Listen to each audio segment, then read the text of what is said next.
people gathered in opposition to Moses and Aaron. They quarreled with Moses and said, "If only we had died when our brothers fell dead before the Lord. Why did you bring the Lord's community into this desert, that we and our livestock should die here? Why did you bring us up out of Egypt to this terrible place? It has no grain or figs, grapevines or pomegranates, and there is no water to drink." Moses and Aaron went from the assembly to the entrance to the tent of meeting and fell face down, and the glory of the Lord appeared to them. The Lord said to Moses, "Take the staff, you and your brother Aaron gather the assembly together.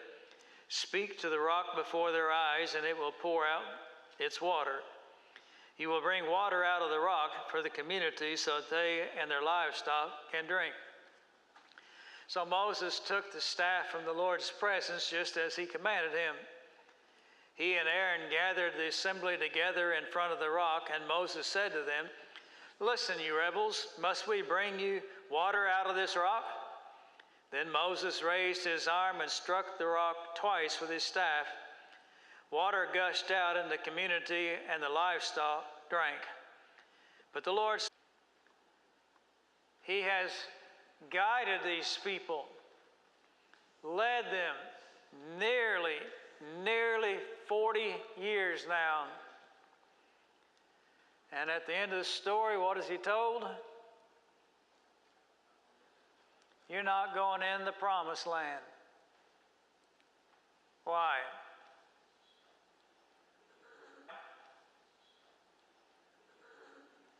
Because he hit a rock instead of speaking to a rock. So the story is, does God mean what he says? God mean what he says?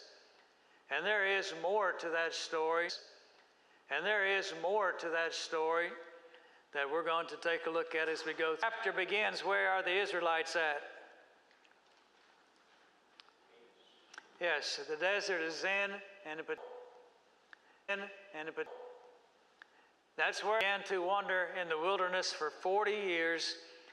This is the very same location in Numbers chapter 13 that the spies are going to be sent out.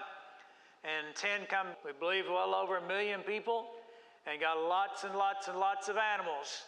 So they have from time to time just kept on the move, and now they have circled back to where it all started. Now, I ask this question, and it's important to the story and our understanding of what's taking place as well. Why had they wandered for 40 years? That's right. They believed the report of the 10 spies. Oh, they're so big. We are like grasshoppers in their eyes. We just can't do that. In reality, that's being described as that a lack of faith. God had said, go spy it out because I'm going to give it to you. Do you believe what God said or not? 10 of them did not, and so that's why they wandered. And I ask what happened to all of the men 20 years or older, with the exception of Joshua and Caleb.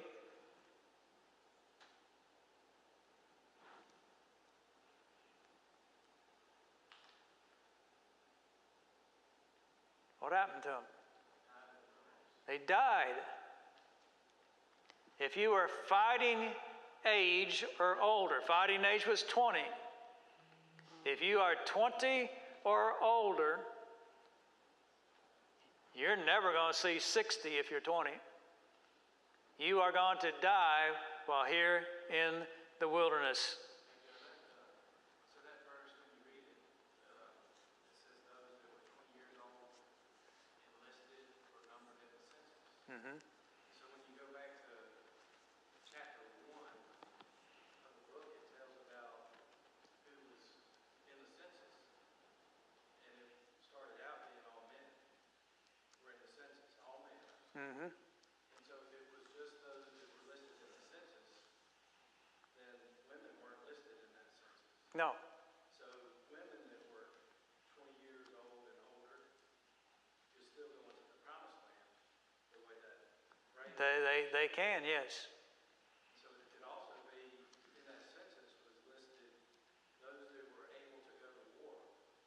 Well, not necessarily all men were able to go to war, because some men, I suspect it was what, 1 million, 2 million people. And so some of those men could have perhaps been handicapped.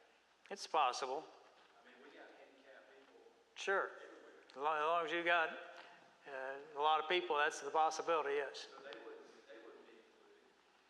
And then there could have been some men that were too old to go to war. They're not able to go to war, they could still be living.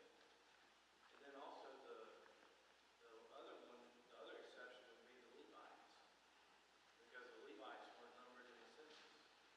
Yeah. And then so the Levites, Eleazar was a priest at the time, so he was at least 30 years old, so he was more than 20. And yet we see Eleazar in the promised land. So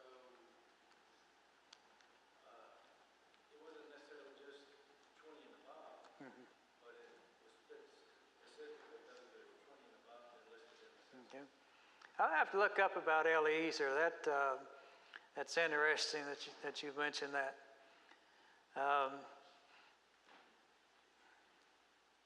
By and large, though, if you were a male and 20 years old, you're going to die out there. Yeah, I do understand what you're saying. It's about fighting age. I think like Moses, right? Moses and Aaron both, I think as Levites, so they weren't listed in that census. Okay. They were looking forward to going into the promised land. Oh, yes. Who knows? I mean, but they were older than 20. Yes. But they are two that's been leading the nation, have a tremendous amount of faith in God. So I have to do a little bit more research on what you're saying there. In Numbers 12:3, how does it picture Moses as an individual? Humble. Very humble, more than anyone else. And I also ask you to look at Hebrews 11:24-25 and learn a little bit more about Moses.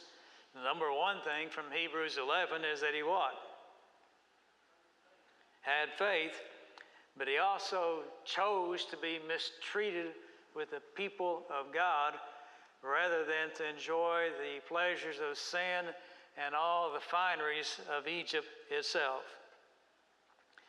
Now, there is a problem that is going to arise, and this problem is what's going to get the best of Moses and Aaron. What was the problem? No water. How serious a problem is that? Extremely serious. So I can understand how that they are upset that they are in a location. There is no water for themselves, and there is no water for their animals whatsoever. And it states here that caused them to gather how? In opposition to Moses. Now, translated, Moses, it's all your fault. You're the one that's brought us out here. You are the one that's put us in this position. And it says that they quarreled with Moses. What did they think had been a better solution to being in the situation they're in now?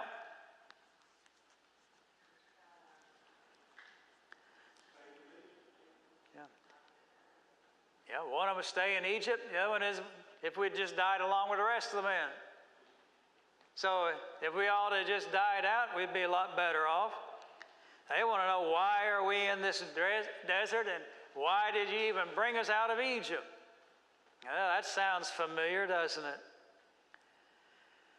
All right, no doubt being without water is a bad situation. But here's what they are overlooking. God has led them and provided for them for the entire journey. The Israelites have forgotten God's power, God's love, and God's promises. Moses and Aaron are spokesmen for God. They are complaining against Moses and Aaron, but in reality, that's a complaint against who? God. They're complaining against God, and they are conveniently forgetting what God has done during this time frame. Now, I think this does play a role in what is taking place here. When they first started this journey, there was an awful lot of moaning and groaning and complaining at that time. And there was people saying, oh, we could just go back to Egypt. We could eat leeks and cucumbers. How do you survive on leeks and cucumbers? But that's what they're talking about. But most of these people have what? Died. So I ask you a little thinking question here. What age would the majority of these men be that are making this complaint?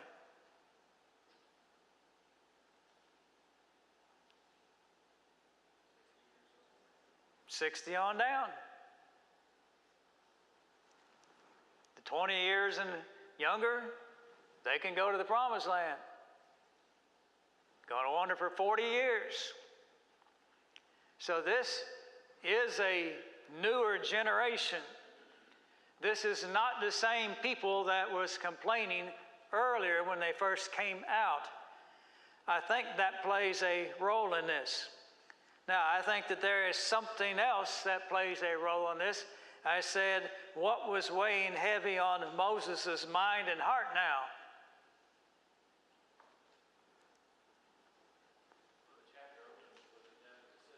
Yeah, Miriam's died.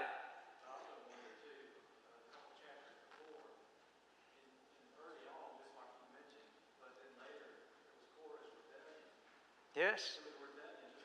Yes. Yes.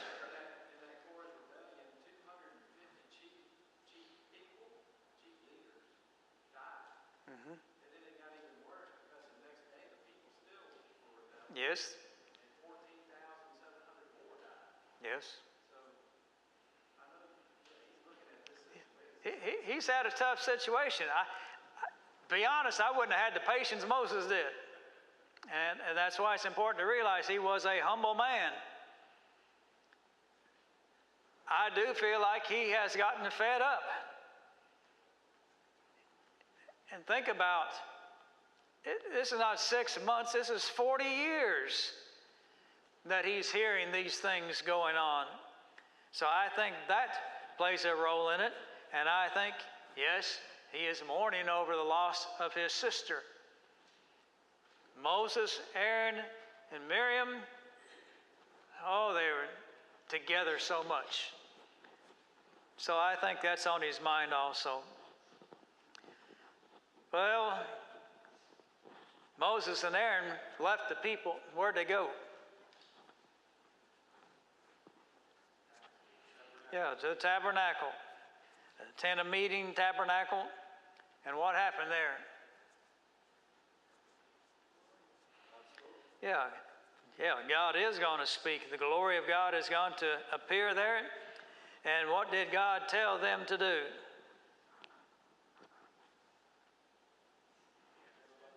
Yeah, take your staff and gather the people together. They're going to see something great. I don't know that Moses and Aaron knows at this moment what's getting ready to happen, but now God does tell them this. They were to do what? Speak to the rock before this crowd of people. And when you speak to this rock, what's going to happen?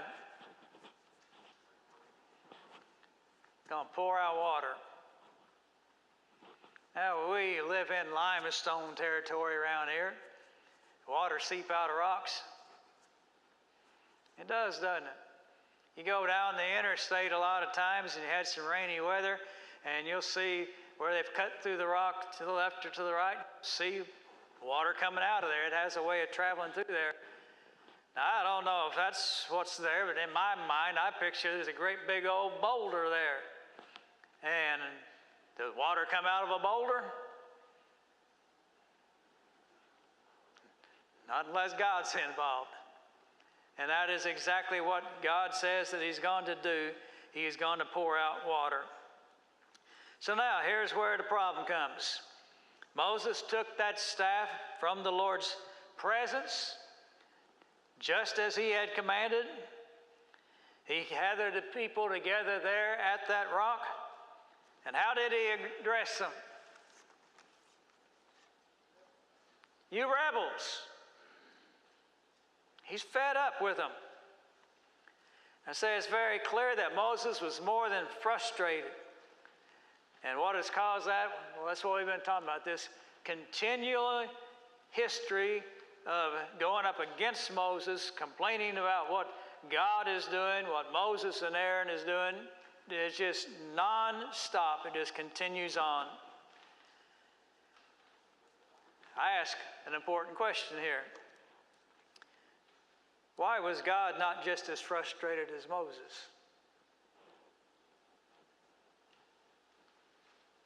Do we know that he wasn't? Not positively, no. He had been at other times. There are times he wanted to wipe them all out, right?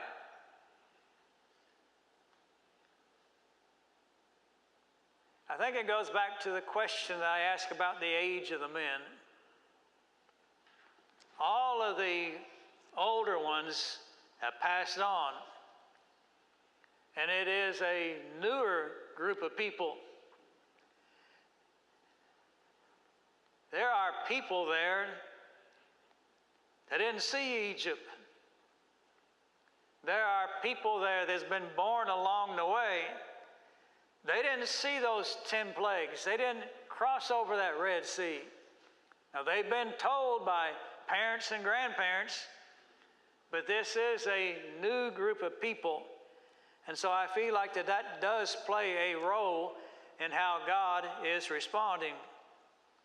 In Exodus 34, verse 6, God describes himself as compassionate, gracious, slow to anger, abounding in love, and full of faithfulness. That's what God's like. All right, Moses has got them gathered together. He's called them rebels. He raised his arm and he did what? Struck the rock twice. And what happened? It's like a river came out. All the water they could possibly want. And all of the animals had everything they needed. More than enough. And I have to think that there was a joyful noise among the people. It was a time of celebration, and again, it was evidence that God was with them. Now, I want to remind you of one more story. You go back to Exodus chapter 17 and verse 6. Here was another time that they didn't have water. And what was Moses told to do? Strike the rock, and water will come out. So, in Exodus 17, strike the rock. He did that. Water came out. But this time, speak to the rock. He struck the rock. Water did come out. But now, what is God's reaction?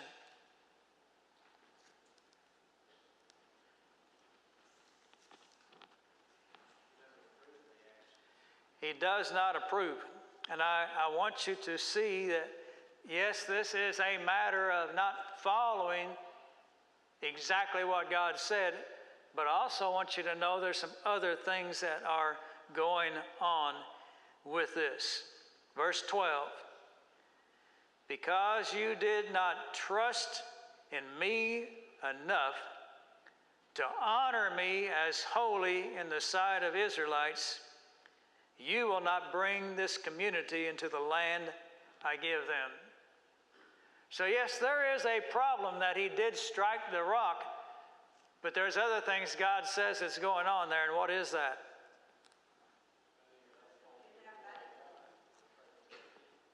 Yes? What did you say? The Israelites didn't, yes, absolutely.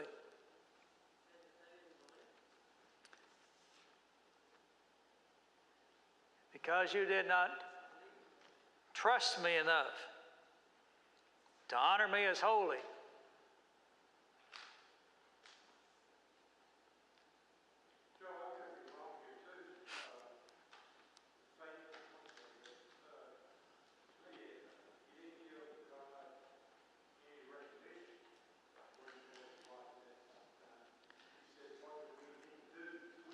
Yes. Yes. In verse 10, Moses and Aaron have gathered this assembly, and I can hear Moses' voice being raised. He says, "Must we bring water for you out of this rock?" Yes. He's not saying, "Look what God's about to do." He's already upset with them. Aaron's with him. He is. There you go. But I also want you to go back to the end of verse 8 when God said, "You will bring water out of the rock for the community so they and their livestock can drink." So God did tell them, "You will do this." But I really do believe what you are saying is that they are taking the credit for it instead of giving God the credit for it. God is saying, by what you have done, I have not been honored. Now, Moses and Aaron believed in God, but in this situation, it seems as if that trust was not there. Started off when God told him to speak to the rock. Mm-hmm. But he spoke to the people. He didn't say anything about speaking to the people. The danger here is quick to hear, slow to speak, Yeah. slow to wrath. And that was part of this makeup in Moses, I think. Well, and I think he clearly raised his voice and called them a bunch of rebels. He was letting his frustration show. One of the things that I wrote here is that he was not showing compassion like what he should have. So I think that there are several things that are going on there. But God told them what?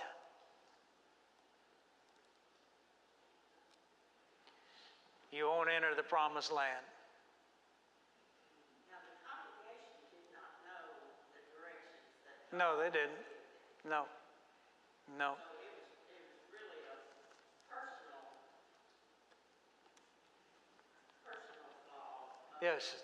Yes. It is. What is this place going to be named? Meribah. What does Meribah mean? Quarreling, arguing, complaining. So that's what the name of that city literally means.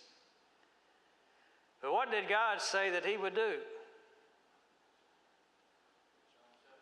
I will show myself holy among you.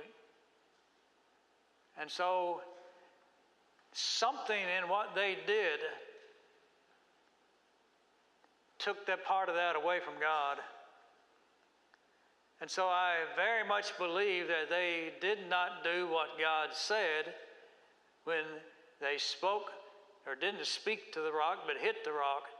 But I also believe that there is something about what they have done here that is taken away from God's holiness as well. Got some questions to ask, not much time.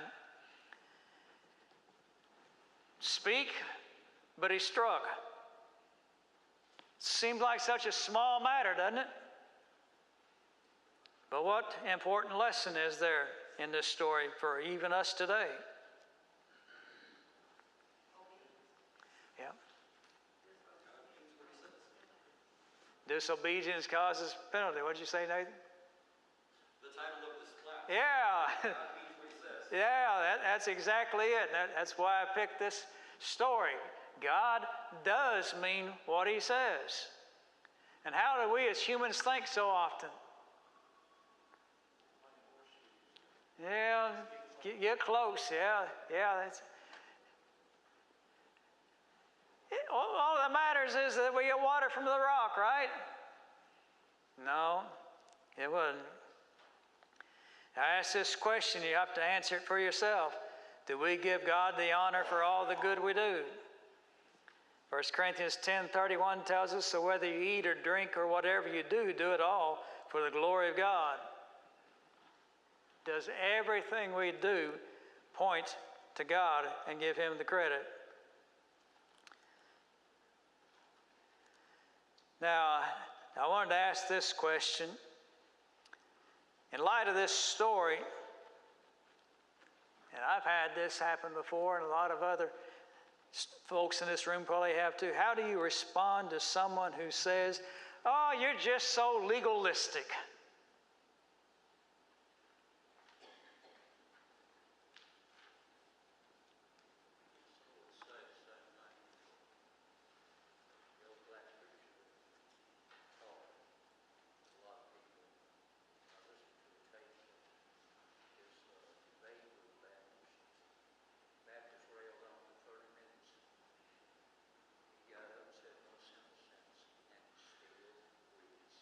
Yep, didn't change, did it?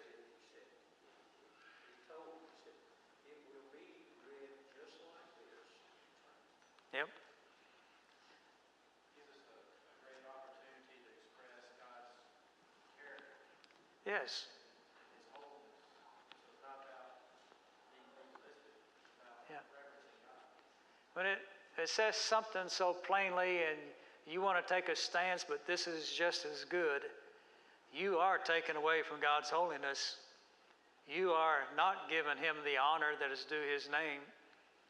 And I go back to my title. God does mean what He says. And we should strive to do exactly what He says in all things.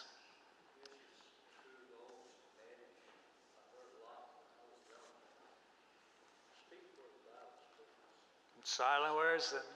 Yep. Yep. Well, I had some other things I could have expanded upon and had an interesting question down at the end, but our time has gone. So I thank you for being here tonight. I have copied off some more handouts for Wednesday night class, and I put them out there.